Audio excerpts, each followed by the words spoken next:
Wa asluha, asili ya neno izza, alghalabatu walqahr, ni kushinda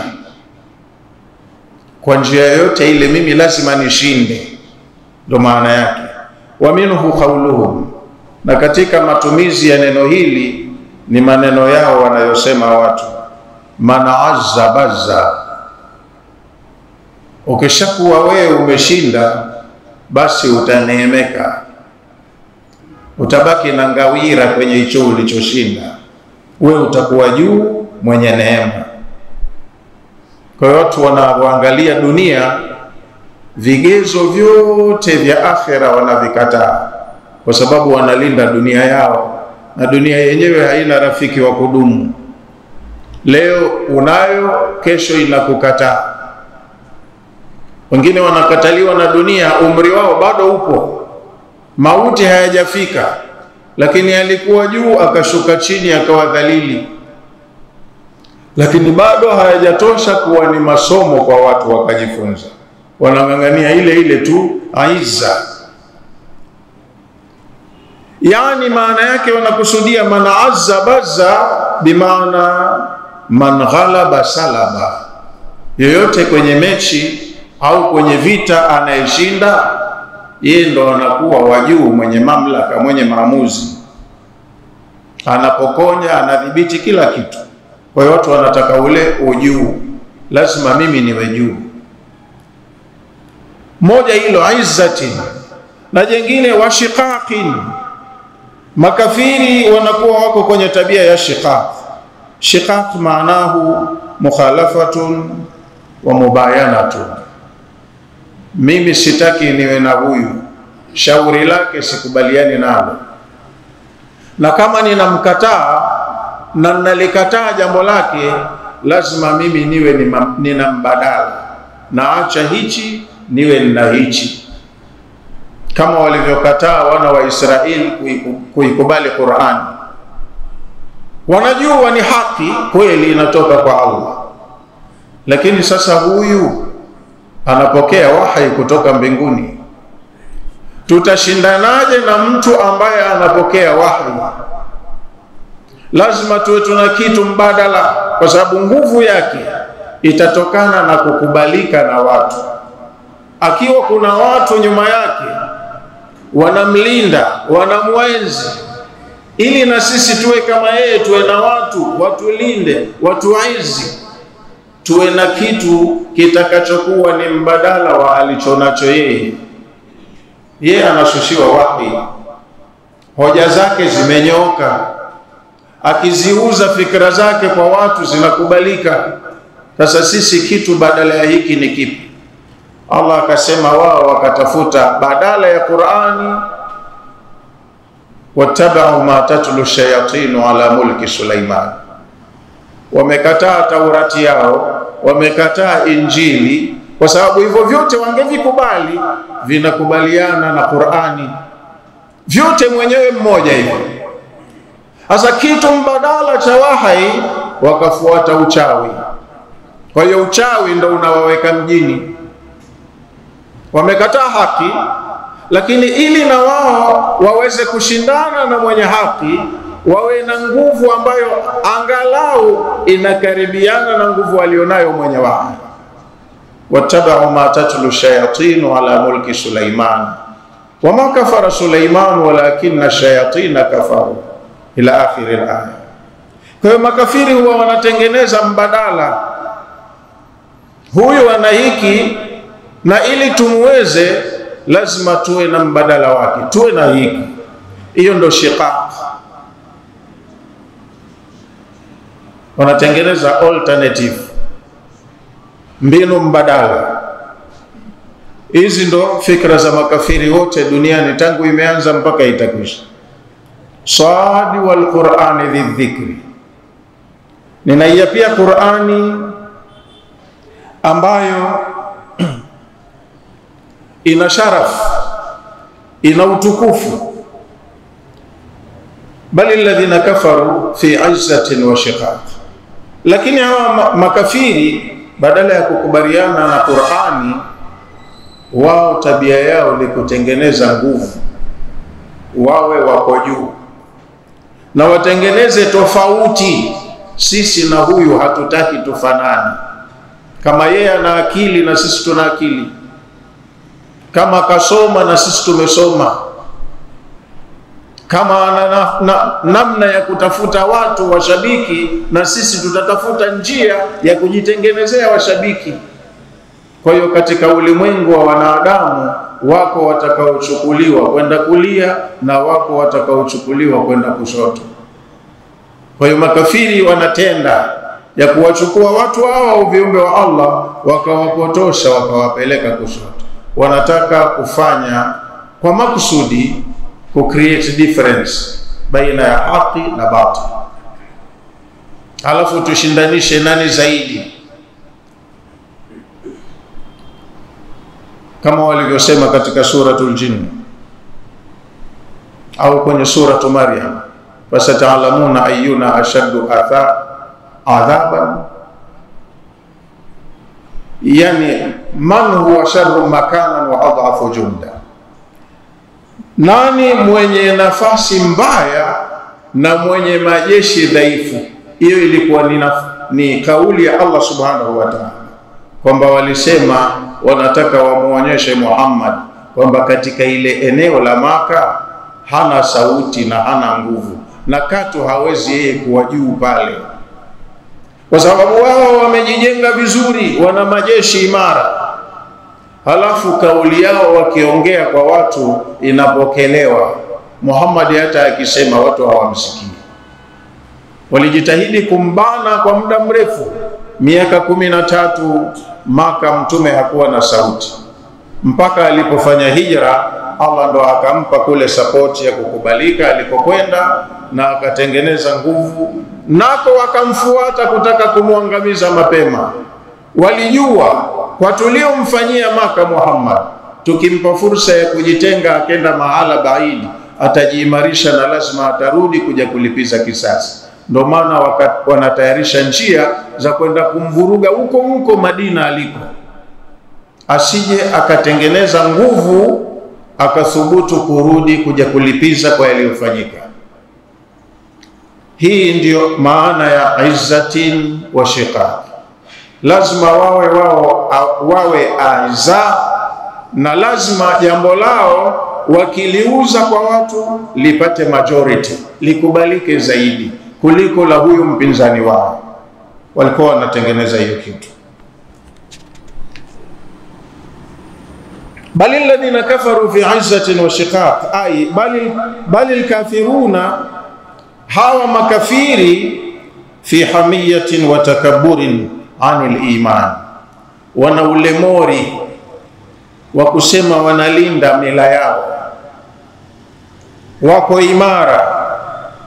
Hamia ni mori wa kijahilia ule, lazima uwepo wetu ubaki na dunia ielewe, na huyu aliyekuja na fikra hawezi kutuangusha katu. Walikuwa katika hiyo hali, hamiyatin wa takabburi, wana mori na wana kibri, anil imani, kuikataa imani ambayo ndio msaada wao wa kuwafanya wafaulu baada ya kuondoka duniani. Wamekataa kupata kheri ya kwenda peponi, wakang'ang'ania kulinda ujinga wao wa kuwapeleka motoni. Wa fi khilafin wa adawatin lirasuli alayhi salam, walikuwa wamejiimarisha katika kudumisha tofauti yao na uadui walioutengeneza baina yao na mtume alayhi salam. Wamesema huyu sisi atakuwa ni adui yetu mpaka dakika ya mwisho, hatuwezi kukubaliana naye. Qala al-Baydawi, amesema mwanachuoni Baydawi, maana ya aya hii, bali alladhina kafaru fi izzatin wa shiqaqin. Baydawi kasema maana yake, ma kafara man kafara bil Qur'ani li khalalin wajadahu fihi. Ma kafara man kafara bil Qur'ani li khalalin wajadahu fihi, hakutokea hapo mtu yoyote aliyeikufuru Qur'ani kwa sababu ya makosa, kasoro, mapungufu aliyoyaona kwenye Qur'ani. Akasema mwongozo huu tunaosomewa una mapungufu yale, hapa atatupeleka pabaya. Mwongozo huu tunaosomewa una kasoro hii itatudhuru baadaye. Hakutokea kafiri yoyote aliyeikufuru Qur'ani kwa kuonyesha udhaifu wa Qur'ani, mapungufu ya Qur'ani, au kama kuna jambo hatarishi ndani ya Qur'ani. Hakuna kafiri aliyetoa ila yoyote kwenye Qur'ani. Bali alladhina kafaru bihi, lakini hawa walioikufuru Qur'ani wameikufuru kwa haya yaliyotajwa. Lazima sisi tubaki kuwa juu. Sasa utakuwa juu mpaka lini? Na hapa huna muda, unaondoka, na ukiondoka unakokwenda ndio kunatakiwa hichi unachokipinga kikusaidie. We una akili kiasi gani? Walioikufuru Qur'ani fi izzatin wa shiqaqi, kilichowaponza ni kutaka utukufu tu. Sisi lazima tuwe juu na lazima tutengeneze tofauti na huyu hasimu wetu. Kwa hiyo kama ana lake, na sisi tutakuwa na letu, tuliboreshe, tulinogeshe, lipate majority, lisikilizwe zaidi, lishabikiwe zaidi. Hichi ndo anachotaka. Yani maana yake, bali alladhina kafaru fi khilafin lillahi wa lirasulihi, makafiri wanachokitengeneza, wanatengeneza difference. Wao watafautiane na Allah mwenye ulimwengu huu, ambaye ndiye na wao aliyewaleta hapa. Wanataka watafautiane naye Allah na huyu mjumbe wake aliyemtuma. Asa wewe umeumbwa hapa, hujajileta mwenyewe, alafu unagharamiwa, unatengeneza uadui na yule anayekugharamia. Utamweza? Maana mwilini humo mna moyo, tangu siku ulipowekwa ukawa uko hai, haujasimama kufanya kazi, na hata ukiwa usingizini bado unafanya kazi. Hilo jambo hulimiliki mwenyewe. Lakini kwa mtu kafiri, hata hili halitoshi kuwa kwake ni somo. Akajiona mimi nina udhaifu ambao nikimuudhi anayenihudumia nitaangamia. Hili kafiri halioni, hashukuru hata kwa neema ambazo kaumbiwa nazo. Pia anavuta pumzi, anaingiza akitoa, anaingiza akitoa, na ndio uhai wake unategemea. Jambo hili halimiliki mwenyewe, yuko anayemhudumia, lakini pia anatengeneza uadui kwake aliyemhudumia au anayemhudumia. Kafiri ni mtu mbaya sana, na ndio maana Allah huwa anawaita makafiri maadui zake. Kasema Allah katika Qur'ani aya 4 sura ya 16, walaqad khalaqna al-insana min nutfatin fa idha huwa khasimun mubin. Mwanadamu ni kiumbe wa ajabu, yani tumemuumba kwa sababu dhaifu tu, manii tu, tone dogo tu, tukasema hili tunaumba kiumbe. Akishakuwa mtu anageuka kuwa ni hasimu wetu, anagombana na sisi wazi wazi. Kiumbe mwenye kila udhaifu hufikia mahala yeye akajiona bosi mkubwa sana, ana uwezo wa hali ya juu kwa vitu ambavyo yeye mwenyewe kaja duniani hanavyo, kapewa. Yule aliyempa hivyo vitu kampa akili, kampa afya, kampa uwezo wa kufikiri, kampa mali, kampa elimu, alafu anageuka kuwa adui yake. Anasema nitapambana naye, hata muweza wapi? Walidhalika kafaru bihi, kwa sababu hii ya kutaka lazima wao wawe juu, wanaforce kitu ambacho si haki yao. Hii ndo sababu wanakuwa wao wanaikufuru haki ikija. Maana ibada ya masanamu, ingawaje sisi tunaona ni kama ujinga, mtu anakwenda kupeleka haja zake mbele ya sanamu, halafu anaambiwa ili uombe hapa inabidi utangulize sadaka kwa wazee. Wanapeleka sadaka zenye gharama kubwa, pesa taslimu, wakati mwingine wanachinja vichinjwa, wakati mwingine wanafanya mambo mengine mbalimbali. Sasa wewe unajua sanamu hili liliwekwa hapa mwaka fulani, lilinunuliwa na fulani mahala fulani ndo kalileta hapa, inakuwaje sanamu liwe Mungu leo? Si afadhali yule aliyelichonga basi ndo angekuwa Mungu? Lakini watu wameaminishwa hii ndo miungu yetu na miungu ya wazee wetu, na wenye haja zao wanakwenda kudhalilika kwenye miungu hiyo.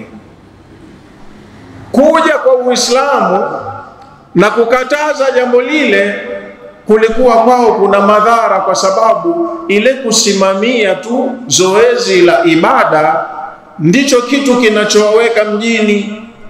Wakikusanya sadaka zile watu zinawatoa kimaisha. Sasa uje umwambie hichi kitu hakifai, anaanzaje? Kwa mfano anaishi umemrejesha nyuma, hawezi kukubali, anapambana kama wanavyosema watu wa mjini, piga ua, hapo humtoi. Na atakuita we umeleta mkosi, inna tatayarna bikum, tumepatwa na nuksi kwa ujio wenu nyinyi na hichi mnachokihubiri. Wala illam tantahu, na kama hamtokoma, lanarjumannakum, tutawaua. Wala yamassannakum minna adhabun alim, na itakupateni adhabu yenye kuuma kutokana nasi. Wanalinda walicho nacho, hata kama washaambiwa madhara yake, hichi kitu hakina manufaa, chenye manufaa kiko huku. Wanakataa na wanapania kiume, wanaongeza nguvu na gharama ya kujiimarisha dhidi ya haki iliyoko mbele yao. Aya iliyofuata Allah asema, kam ahlakna min qablihim min qarni. Hawa watu wanajitutumua kiasi hichi, Makureishi, kupambana na ukweli, kumpinga mjumbe wa Mola aliyeumba. Hawajasoma taarifa za wenzao kabla yao, yani wanarudia kosa ambalo linakaririwa, limesimuliwa, wanasomewa, bado wanarudia kosa lile lile. Hawajifunzi kutokana na wenzao waliopita kabla yao waliofanya kosa kama hili. Kama ahlakna min qablihim min qarni, ni umma ngapi tuliziangamiza kabla ya watu wako Muhammad? Kam ahlakna, tumeshaangamiza wangapi? Min qablihim, walioishi kabla yao watu wako. Min qarnin, katika umma tofauti tofauti, za zama tofauti tofauti, na wao wanasomewa taarifa hizo. Kama ahlakna kabla ahli Makkah, tumeshaangamiza mataifa mangapi kabla ya uwepo wa hili taifa lako la watu wa Maka? Min umamin kathiratin, tumeangamiza umma nyingi. Min alquruni alkhaliya, katika nyakati umma karine zilizopita. Wanasomewa habari ya watu wa Nuh, Ad, Thamud na watu wengine. Makosa yao ndo haya, wamepelekewa mjumbe anawaelekeza kwenye haki wameikataa na wakapambana naye, hatimaye wameangamizwa. Na hawa wanarudia kosa lile lile, hawajifunzi kutokana na yaliyopita. Kama ahlakna kabla ahli Makkah, tumeshaangamiza wangapi kabla ya watu wa Makkah? Min umamin kathiratin, katika umma nyingi tu. Min alquruni alkhaliya, katika karine zilizopita nyuma. Likibrihim anil haqi, kosa walilolifanya mpaka wakaangamizwa ni kibri chao tu mbele ya haki. Wa muanadatihim lirusulihim, na waliangamizwa kwa sababu ya kuwafanyia jeuri mitume waliotumwa kwao. Na hawa wao wa Maka wanalirudia kosa lile. Qala Abu Saudi, Amesema mwana wa chuoni Abu Saudi katika kutafsiri aya hii, wal ayatu, na aya hii, wa'idun li ahli Makkah, haya ni makamio ya Allah kwa watu wa Makkah, ala kufrihim wa istikbarihim, Allah anawapa onyo baya kwa sababu ya kufuru yao na kiburi walichonacho. Bibayani ma asaba min qablihim, anawaonya Allah viumbe hawa kwa kuwabainishia yaliyowasibu watu kama wao walioishi kabla yao, minal mustakbirin, katika watu waliofanya kibri kama ambavyo na wao wanafanya kibri. Unafanya jambo mbele ya mtu usiyemweza, na anakuambia mwenzako nilimfanya nini fulani wa mahala fulani, na fulani unakumbuka nilimfanya nini, na fulani unakumbuka nilimfanya nini kwa kosa hili, alafu na wewe unarudia kosa, alafu bado hujifunzi.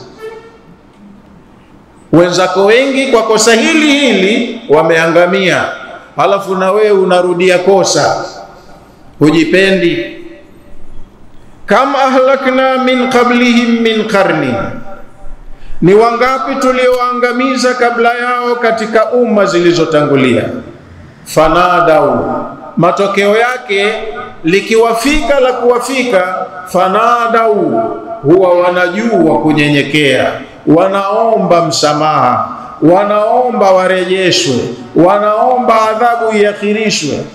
Wala tahina manas, adhabu ikishafunguliwa, imeachiwa, ishakufika, unachomokea wapi?